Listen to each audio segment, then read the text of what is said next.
ఎవడైనా సరే లేదండి సబరబ అనే భాషలు ఉన్నాయని దమ్మున్న మగాడు ఎవడెక్కేయాలని ఉంటే బైబిల్ని పట్టున్నాడు ఉంటే అదే డిబేట్కి రావచ్చు. వన్నెన్స్లో ఎవరైనా సరే. ఓకే తండ్రి, మీ యొక్క మధురమైనటువంటి వాక్యపు జీవాజలంలోకి వెళ్తుండగా మీ యొక్క పరిశుద్ధాత్మ సహాయాన్ని నాకు అనుగ్రహించి మీ మాటలు తండ్రి తెలియని మీ బిడ్డలకు తండ్రి తెలియపరిచే శక్తిని సామర్థ్యాన్ని నాకు అనుగ్రహిస్తారని వింటున్న మీ బిడ్డలు తండ్రి ప్రభా అనాలోచనగా కాకుండా మీ పరిశుద్ధాత్మ సహాయాన్ని వారికి అనుగ్రహించి మీతో ప్రభా మీ బిడ్డలు తండ్రి విని వాటి ప్రకారంగా నడుచుకునే భాగ్యాన్ని దినదిన ప్రసాదిస్తారని ఈ ప్రార్థన మీ ప్రియకుమారుడు మా రక్షకుడైన యేసుక్రీస్తు వారి యొక్క పుణ్యనామమును అడిగి వేడుకుంటున్నాం తండ్రి. ఆమేన్.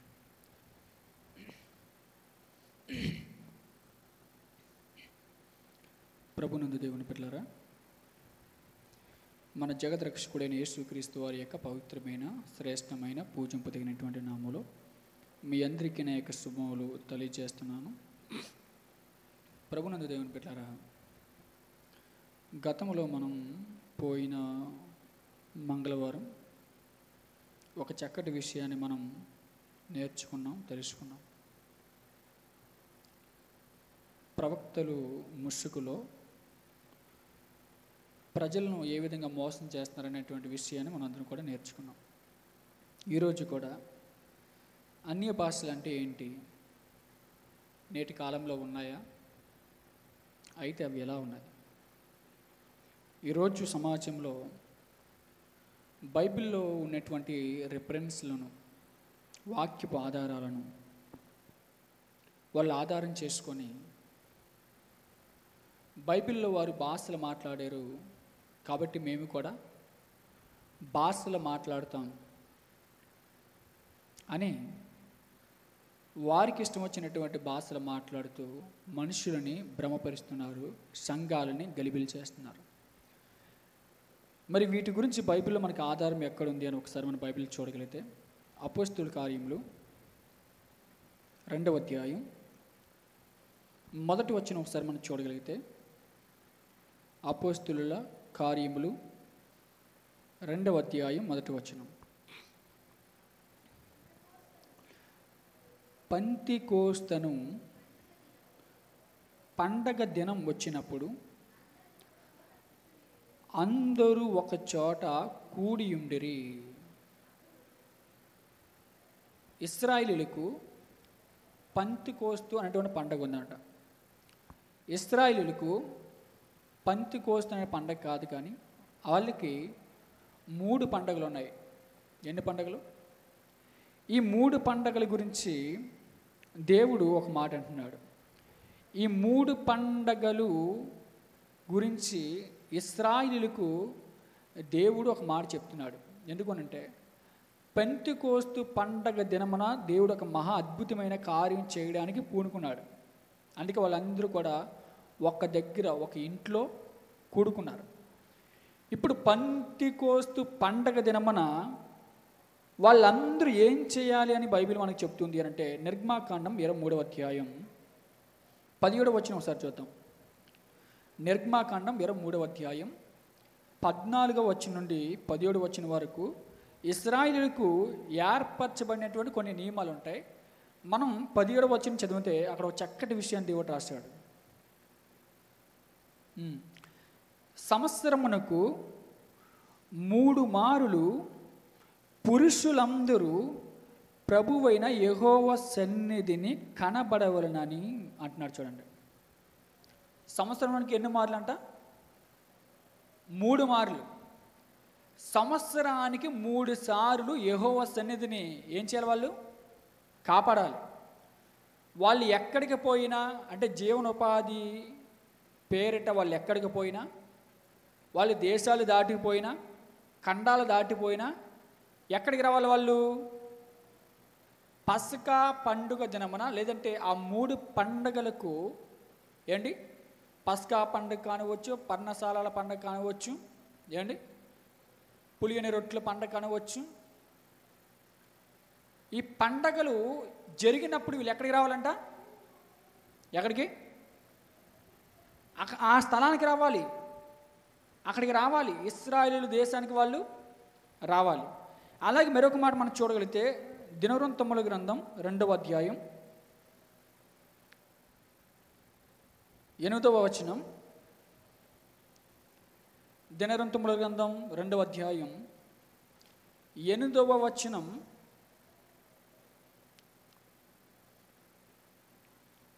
దినవృత్తాంతముల గ్రంథం 8వ అధ్యాయం 13వ వచనం అండి. దినవృత్తాంతముల గ్రంథం దినవృత్తాంతములు 8వ అధ్యాయం 13వ వచనం. 2వ దినవృత్తాంతములు 8వ అధ్యాయం 13వ వచనం.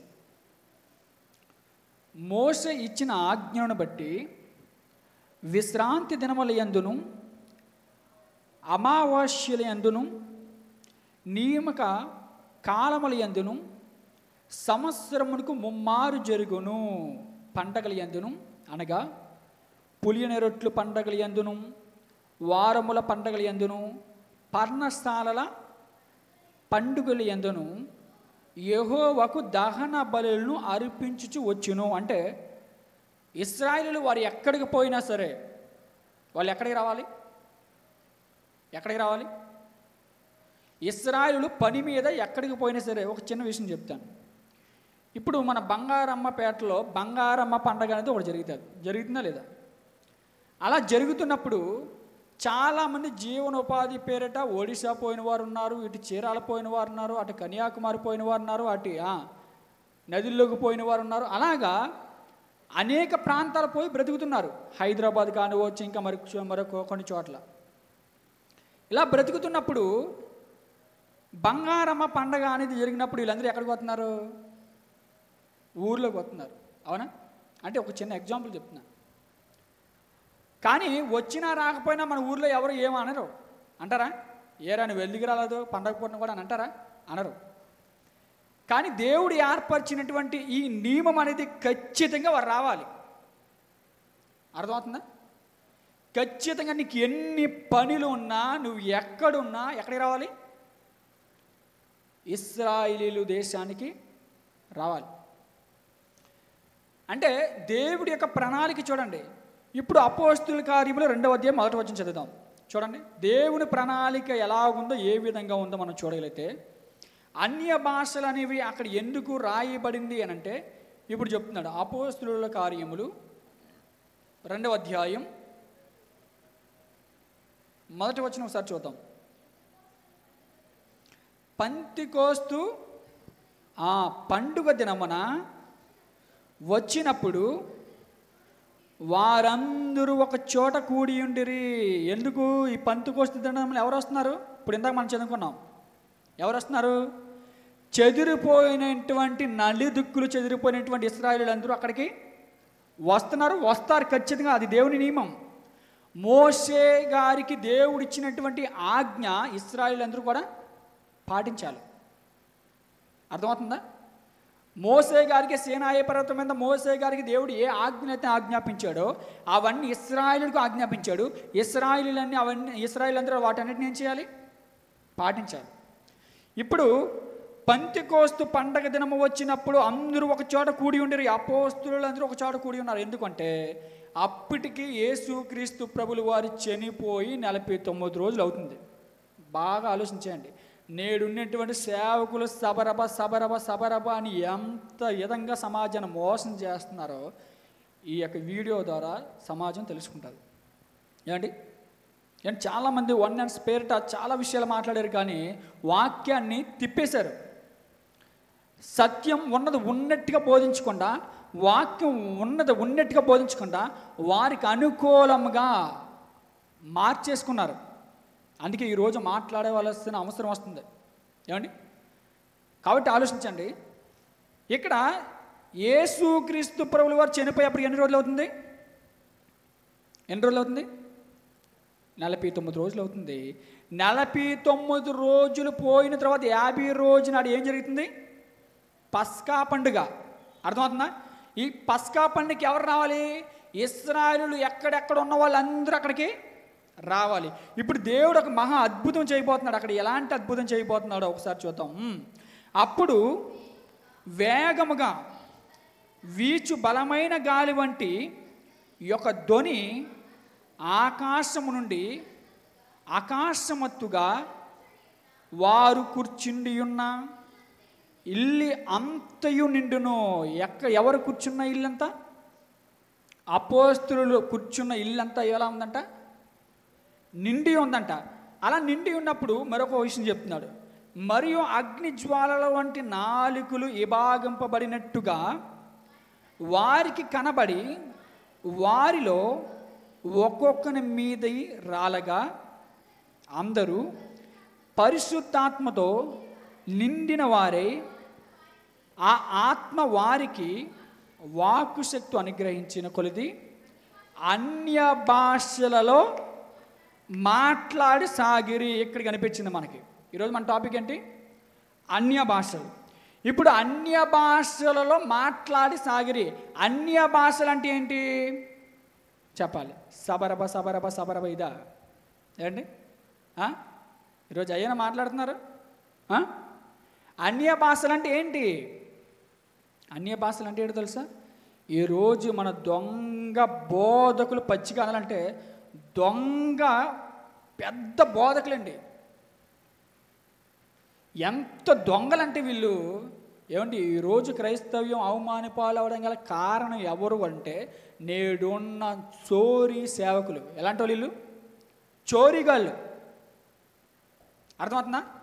ఇక్కడ దేవుడు కార్యక్రమం జరిపిస్తున్నాడు. ఏంటి ఆ కార్యక్రమం చూద్దాం. ఏమండి?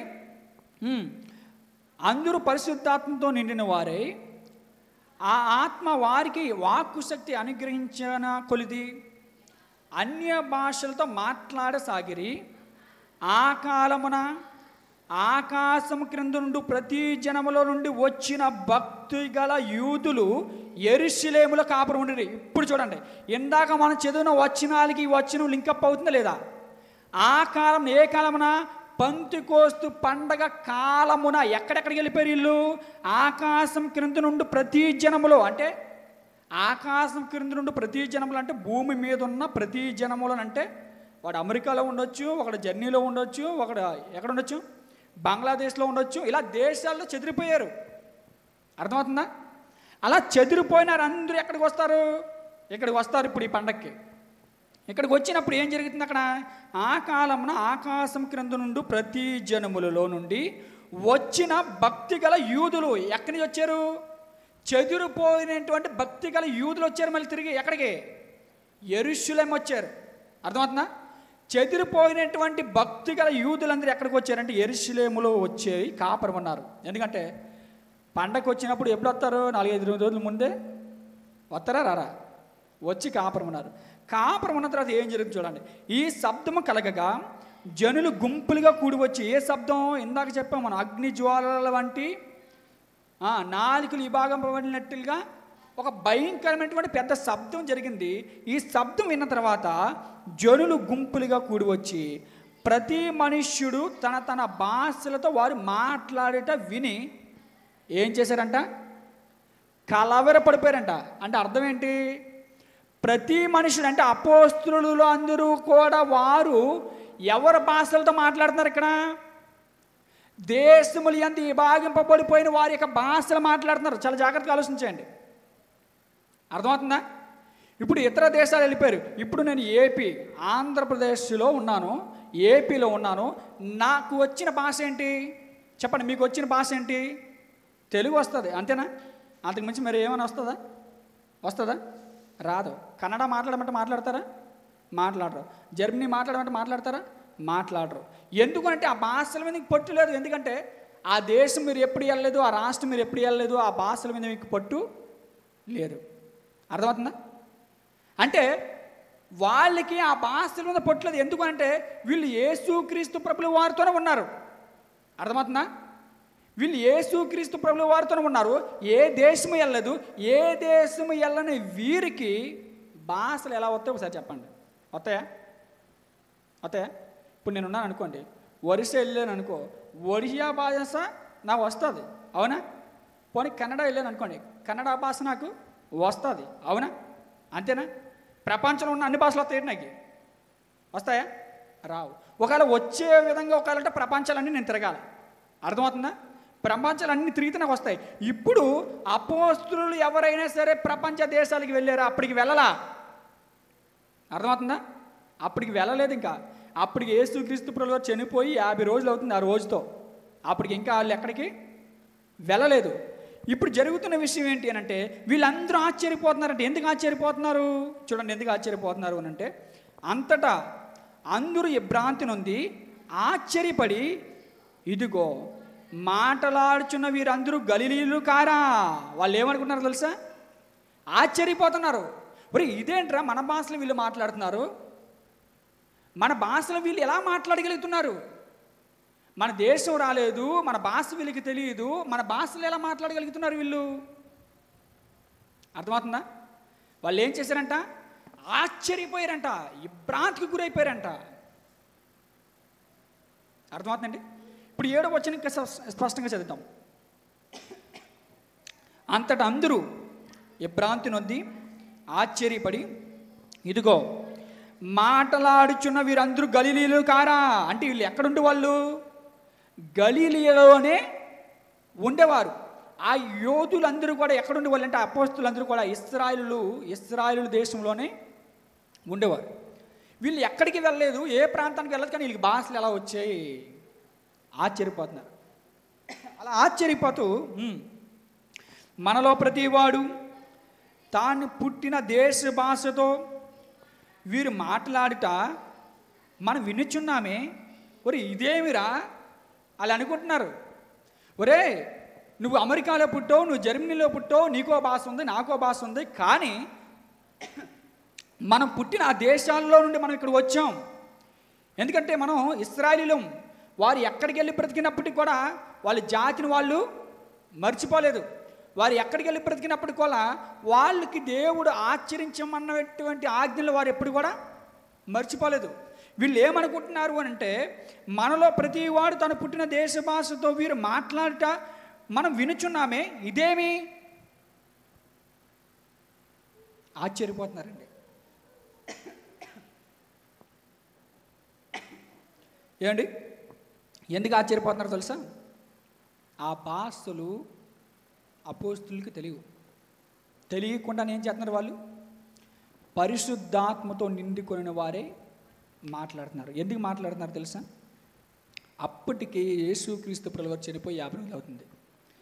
50 రోజులు అవుతుంది కాబట్టి ఆ ప్రాంతాల నుండి వచ్చిన ప్రతి ఇశ్రాయేలుకి ఏం తెలియాలి చెప్పండి? ఇప్పుడు సువార్త తెలియాలా తెలియకూడదా?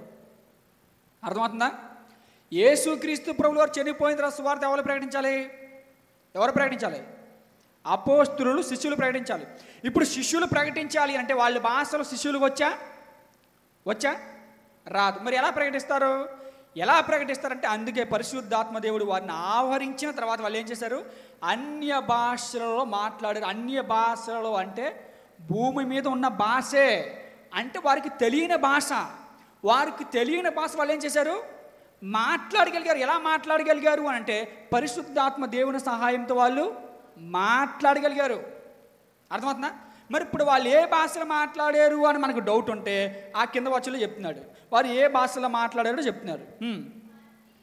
పార్తీయులు, మాదీయులు, ఎలామీయులు, మొసోపతమియు, యోదాయ, కపిదోకయ, పంతు, ఆసియా, ఫ్రిగియా, పంపిలోయ, ఐగుప్తు అను దేశమందలి వారు, కురేను దగ్గర లిబియా ప్రాంతము యందు కాపురమన్న వారు, రోమా నుండి పరవాసులుగా వచ్చిన వారు, యూదులు, యోధ మత ప్రవిష్టులు, క్రేతీయులు, అరేబీయులు మొదలైన మనమందరము వీరు మన భాషలతో దేవుని గొప్ప కార్యములు విచారించుట వినుచున్నామని చెప్పుకొనిరి. అబ్బా, ఏ భాషలతో మాట్లాడుతున్నారంటే వీళ్ళు? రాస్తున్నాయా లేదా? అక్కడ రాస్తున్నాయా లేదా? ఆనాడు అపోస్తులు మాట్లాడిన భాషలు స్పష్టంగా రాసున్నాయి. అర్థమవుతుందా? వాళ్ళు ఆశ్చర్యపోయారు. వాళ్ళు ఆ రోజు మాట్లాడిన భాషలు స్పష్టంగా రాసున్నాయి. మరి ఈరోజు సబరబ అని మాట్లాడుతున్న భాష ఎక్కడ రాసిందో చెప్పాలి దొంగ బోధకులు. చెప్తున్నారా? పోనీ ఆ భాషకి అర్థం ఉందా? పోనీ సబరవ భాష ఏ దేశంలో ఉందో చెప్పరా నాన్న, వెళ్ళి కనుక్కొస్తాం. నువ్వు మాట్లాడితే మాకు అర్థమవుతుంది. ఏమండి, ఎంత ఘోరమైనటువంటి పరిణామాలకు క్రైస్తవం వెళ్ళిపోతుంది చూడండి. అర్థమవుతుందా? ఇలా చెప్తే కొంతమందికి నొచ్చుకుంటుంది, వాక్యం చెప్తే నొచ్చుకుంటుంది. చోరీలు చేసుకోండి, అయితే దేవుని వాక్యం అడ్డం పెట్టుకొని అడుక్కోండి, ఇంకా బాగుంటుంది. ఏమండి, దేవుని వాక్యం అడ్డం పెట్టుకొని జనాల దగ్గర దోచేసుకోండి. ఏమండి, పరిశుద్ధాత్మ దేవుడు నాతో మాట్లాడుతున్నాడు, నీకు స్వస్థ కలుగుతుంది. నేను మీకు అందరికీ ఎవరికి తెలియని భాష అన్య భాష అంటే ఇక్కడ ఏ భాష రాయబడి ఉంది? పిచ్చి.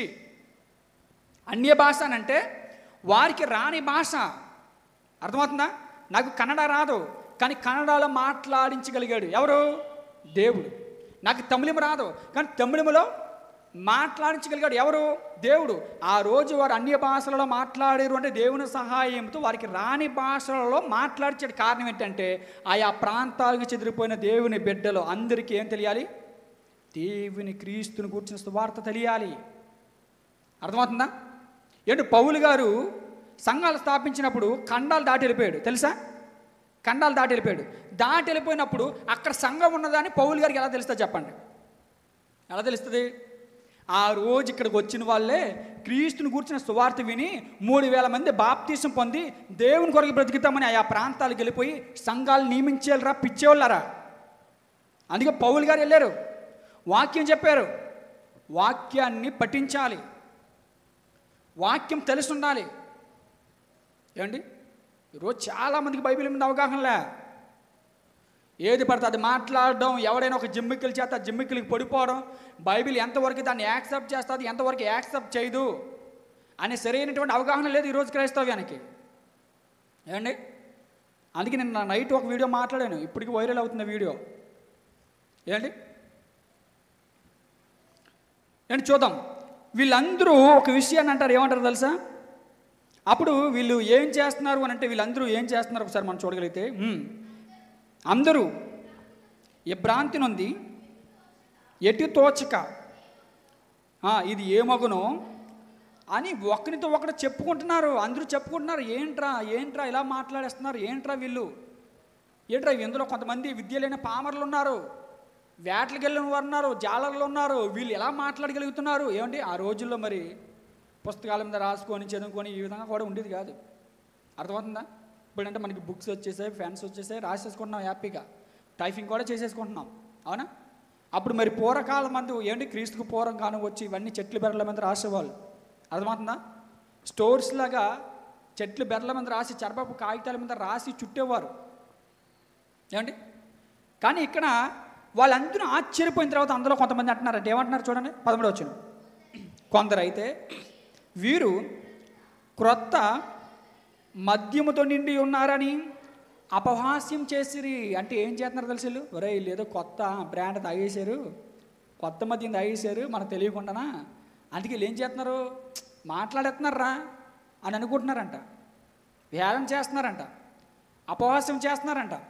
అలా చేసేటప్పుడు 14వ వచనం చూడండి, పేతురు గారు ఏమంటున్నారు.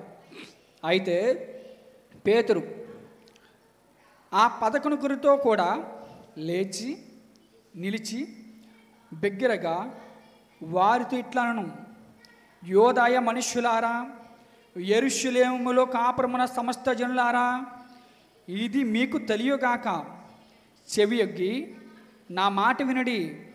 మీరు ఊహించినట్టు వీరు మత్తులు కారు, ప్రొద్దు పొడిచి జామున కాలేదు.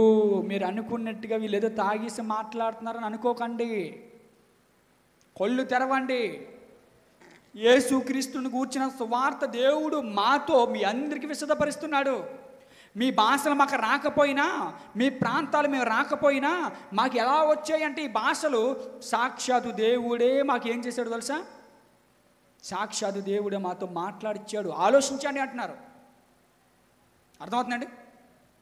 కాబట్టి అన్య భాషలు అంటే ఏంటి అర్థం? వారికి రాని భాషలను మాట్లాడారు. ఎవరి ద్వారా మాట్లాడారు? పరిశుద్ధాత్మ సహాయంతో మాట్లాడారు. ఇప్పుడు చాలామంది ఏమంటారు తెలుసా? ఇప్పుడు చాలామంది తెప్పించుకోవడానికి ఏ మాట చూపిస్తారు తెలుసా? ఏమండి, ఒక మాట చూడండి. ఇప్పుడు చాలామంది తెప్పించుకోవడానికి ఒక మాట చూపిస్తారు. ఏంటో తెలుసు అది? 1 కొరింథీయులకు రాసిన పత్రిక చూడండి. తప్పించుకోవడానికి ఎలాంటి మాటలు చూపిస్తారు అని అంటే, కొరింథీయులకు రాసిన మొదటి పత్రిక 14వ అధ్యాయం, కొరింథీయులకు రాసిన మొదటి పత్రిక 14వ అధ్యాయం 2వ వచనం.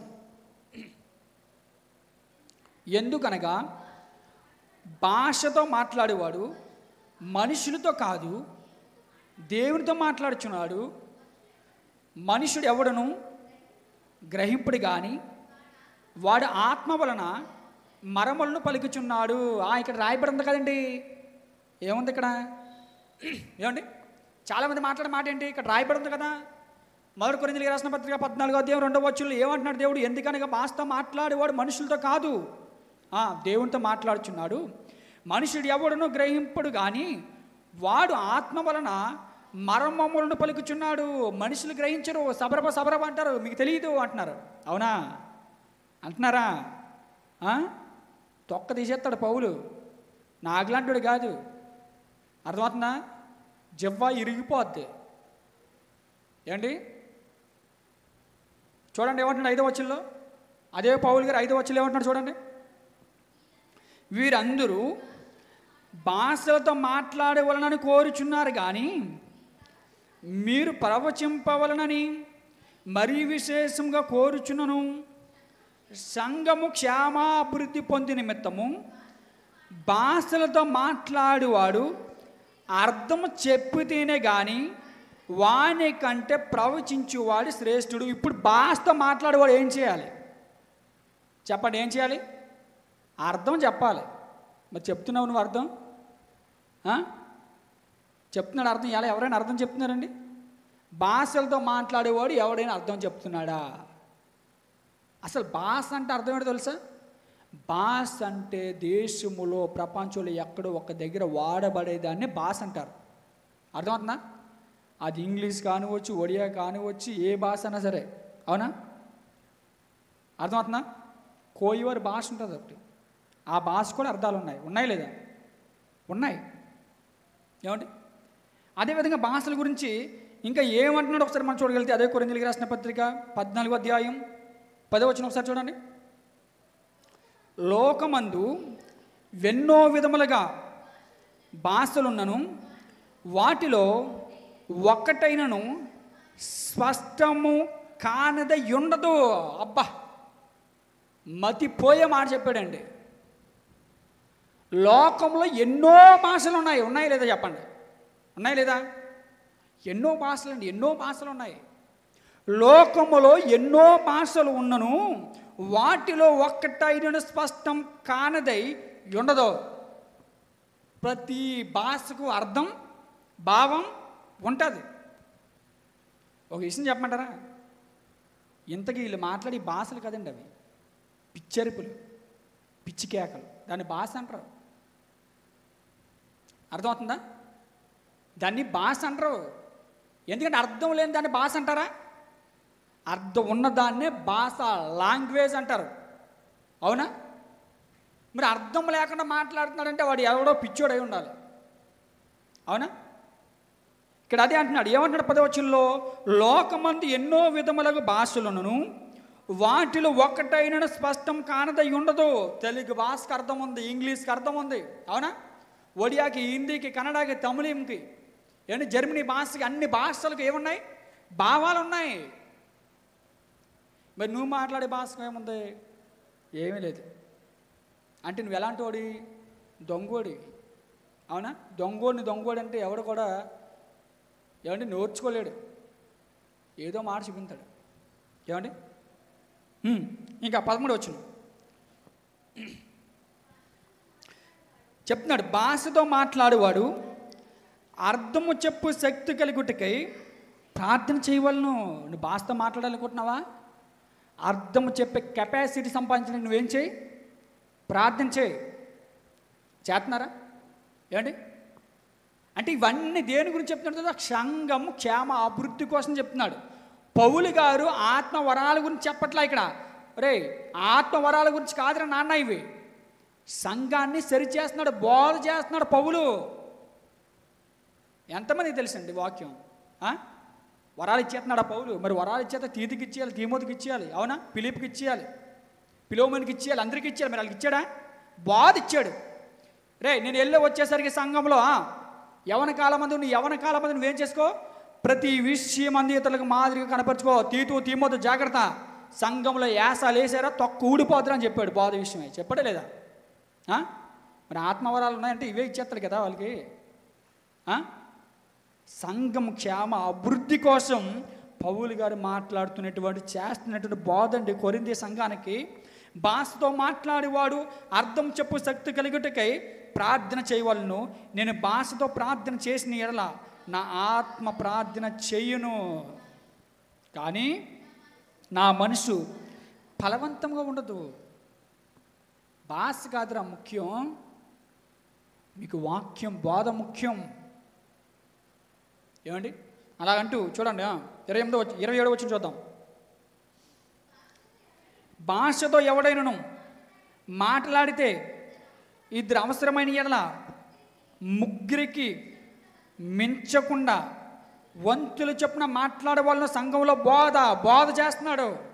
భాషల గురించి కొట్టుకొని చచ్చిపోతున్నారు కదా, భాషల విషయమని చెప్తున్నాను వినండి అంటున్నాడు. ఏమంటున్నాడు ఇక్కడ 27వ వచనంలో? భాషతో ఎవడైనా మాట్లాడితే ఇద్దరు అవసరమని ఎడల ముగ్గురికి మించకుండా వంతులు చెప్పిన మాట్లాడే వాళ్ళను ఒకడు అర్థము చెప్పవలను. అర్థం చెప్పేవాడు లేని ఎడల అతడు సంఘములో మౌనంగా ఉండవలను, కానీ తనతోనూ దేవునితోనూ మాట్లాడుకొని వచ్చును. అంటే ఎక్కడ మాట్లాడకూడదు? నువ్వు సంఘంలో మాట్లాడకూడదు అన్న నీ పిచ్చి భాష.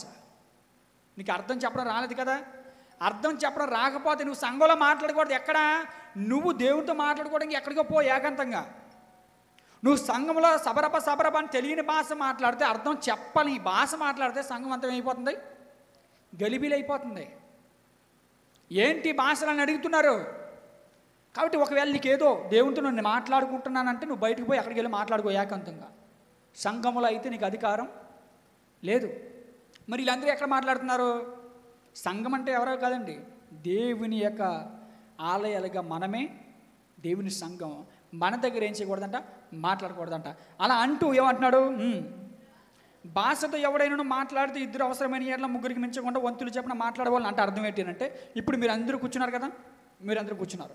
ఇప్పుడు మీరు అందరిలో ఇక్కడ ఎవరెవరు ఉన్నారు అంటే, కొంతమంది తమిళ వాళ్ళు ఉన్నారు, కొంతమంది కన్నడ వాళ్ళు ఉన్నారు. కానీ నాకేమొచ్చు? తెలుగు వచ్చి 2 భాషలు అయితే తెలదు. అర్థమవుతుందా? పౌలు గారి ఉద్దేశం, నాకు తెలుగు వచ్చు, నేను తెలుగులో స్పీచ్ ఇస్తున్నాను. తెలుగులో స్పీచ్ ఇచ్చినప్పుడు ఇప్పుడు ఈ తెలుగుకి ట్రాన్స్లేషన్ చేసినోడు ఒకటి ఉండకూడదా? ఎందుకంటే మీది కన్నడ, నా తెలుగు మీకు అర్థమవుతుందా? అర్థం కాదు. ఇప్పుడు తెలుగు వచ్చినోడు అంటే తెలుగు తెలుసుకున్నవాడు, కన్నడ భాష వచ్చినోడు ఉండాలి ఒకడు. అర్థమవుతుందా? ఇప్పుడు నేను తెలుగులో చెప్పే మెసేజ్ ఇప్పుడు తెలుగులోని అర్థం చేసుకొని కన్నడలో మీకు ఏం చేయాలి? ట్రాన్స్లేట్ చేయాలి. అర్థమవుతుందా? ఇక్కడ పౌలు గారు చెప్పిన ఉద్దేశం. అలా ట్రాన్స్లేషన్ చేసినప్పుడు ఇక్కడ తమిళ వాళ్ళు ఉన్నారు, వీళ్ళకేం అర్థం కాదు. కన్నడలో ట్రాన్స్లేట్ చేస్తున్నాడు కానీ ఆ తమిళ వాళ్ళకి అర్థం కావట్లేదు. అప్పుడు ఇంకోటి ఉండాలి. అర్థమవుతుందా? ఈ కన్నడలో చెప్పిన దాన్ని తమిళ వాడు ఏం చేయాలి? బాగా స్పష్టంగా విని ఈ కన్నడలో అర్థం చేసుకొని తమిళలో ట్రాన్స్లేట్ చేయాలి. అది అర్థం. అర్థమవుతుందా? పౌలు గారు చెప్పిన భావానికి అదే అర్థం. భాషతో ఎవడైనా మాట్లాడితే ఇద్దరు అవసరమైన ఎడల ముగ్గురికి మించకుండా వంతులు చెప్పిన మాట్లాడవలను, ఒకడు అర్థం చెప్పవలను. ఇప్పుడు అర్థం చెప్తున్నారా లేదా? చెప్తున్నారు లేదా? ఏంటి, చిన్నప్పుడు ఒడిశాలో మేము చదువుకున్నప్పుడు ఏజీ స్కూల్ అని, ఆ ఒడిశాలో చదువుకున్నప్పుడు ఇంగ్లీష్ వాళ్ళు ఎక్కువ మంది వచ్చేవారండి.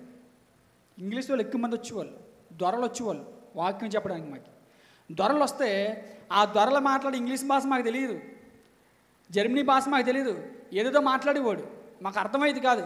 అప్పుడు ఇంగ్లీష్ తెలిసినటువంటి మా పాస్టర్ గారు వాళ్ళ తమ్ముడు, ఆయన పేరు మంచి పేరే, మాధవ పాస్టర్ గారు అని. ఆ పాస్టర్ గారు ఆయన ఇంగ్లీష్లో చెప్తే ఈయన తెలుగులో మాకు చెప్పువాడు అనమాట. ఇంగ్లీష్లో ఆయన అర్థం చేసుకొని తెలుగులో మాకు చెప్పువాడు. అర్థమవుతుందా? ఇప్పుడు అక్కడ ఒడిశా వారు కూడా కాబట్టి, ఒడిశా ప్రాంతం కాబట్టి ఒడ్డోళ్ళు కూడా ఉన్నారు. ఇప్పుడు అక్కడే ఒడ్డోళ్ళు కూడా ఉన్నారు. ఇప్పుడు ఏం చేయాలి? తెలుగు వాళ్ళకి రాదు, తెలుగు వారికి అర్థం కాదు. ఇప్పుడు ఏం చేయాలి? ఒడియా పాస్టర్ ఉండాలి. ఆ ఒడియా పాస్టర్ కూడా ఏం తెలియాలి? తెలుగు మీద పొట్టు ఉండాలి. అవునా? తెలుగులో చెబుతున్న మాధవ పాస్టర్ గారి ప్రసంగం బాగా ఆలకిస్తూ ఒడియాలో మళ్ళీ ట్రాన్స్లేషన్ చేయాలి. ఇప్పుడు ఎంతమంది వచ్చారో లేదా 2-3. అక్కడ జరిగిన సందర్భం కూడా అయితే ఏండి అంటున్నాడు. ఏమంటున్నాడు? భాషతో ఎవడైనా మాట్లాడితే 2 అవసరమని ఎట్లా 3కి మించకుండా వంతులు చెప్పిన మాట్లాడవలను. ఒకడు అర్థం చెప్పవలను. అర్థం చెప్పువాడు లేని ఎట్లా అతడు సంఘంలో మౌనంగా ఉండవలను. అర్థం చెప్పినప్పుడు లేకపోతే అతడు ఏం చేయాలి? ఎందుకు మరి?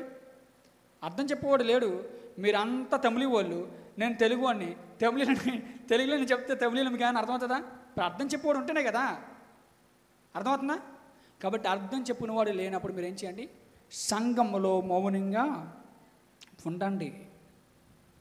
ఏమండి, అపోస్తలుడైన పౌలు గారు బోధ చేశాడండి. బోధ కోసం ప్రాణాలు ఇచ్చేయడానికి తగ్గించాడు.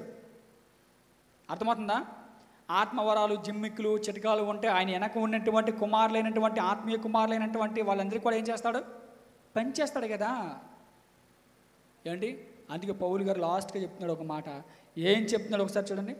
అదే కొరింథీయులకు రాసిన పత్రిక, 1 కొరింథీయులకు రాసిన పత్రిక 13వ అధ్యాయం 14వ అధ్యాయం 33వ వచనం ఒకసారి చూడండి.